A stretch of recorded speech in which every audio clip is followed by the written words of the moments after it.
workforce in a support trade with a human resources focus, a path that was more focused on paperwork than rifles. I didn't want one of the sexy combat jobs that involved countless tours to war zones, lugging a rucksack on my back. I didn't want to have to shoot anyone, and knew my odds of having to do so would be significantly higher if I joined the army.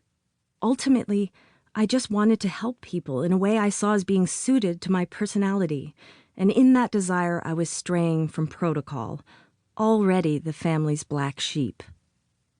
Dad and I stood, shoulder to shoulder, in front of Grandpa's grave, my Volkswagen Beetle parked on the dirt road near the church cemetery behind Dad's car.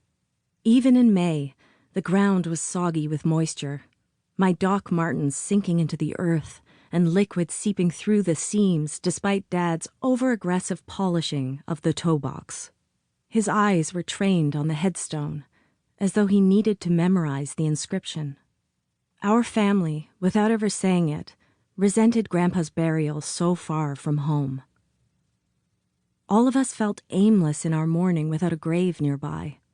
But army brats have no particular origin, no one place that demands allegiance. Instead, there's a series of locations, places once called home, punctuated by blurry memories no longer important.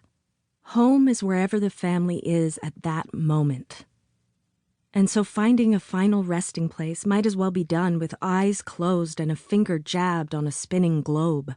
I shivered with the knowledge that my life would continue to follow that same wobbling path of disintegrated roots, moving every 2 or 3 years, a life of goodbyes and nice to meet yous. Whether Grandpa Thompson was in the ground beneath my feet or hovering in the air like a cartoon angel, I knew he would have been proud of me. He had been a soldier turned babysitter extraordinaire who cared for me when Mom returned to work and my older sister Megan was at school. Our days were filled with my stories, which he encouraged and enhanced with questions about character and plot. When storytelling was over, sometimes I'd ask him to put lipstick on me, but then I'd cry because he never stayed inside the lines like I was told to do in my coloring books.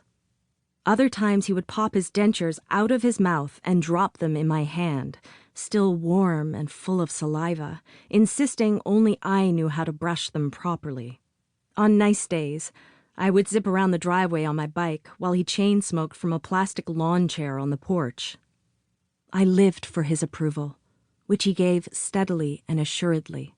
With him, I didn't feel the usual pang of anxiety rising from deep in my stomach.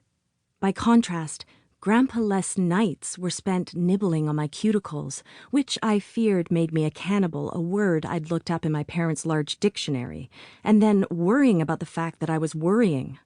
Nerves were in my genes, another generational trait, but those before me had proven that anxiety could be overcome. Staring at Grandpa's gravestone, I settled on the floating angel vision and pictured him hovering above me, showering me with that approval. I licked my dry lips and pushed back wisps of wild hair.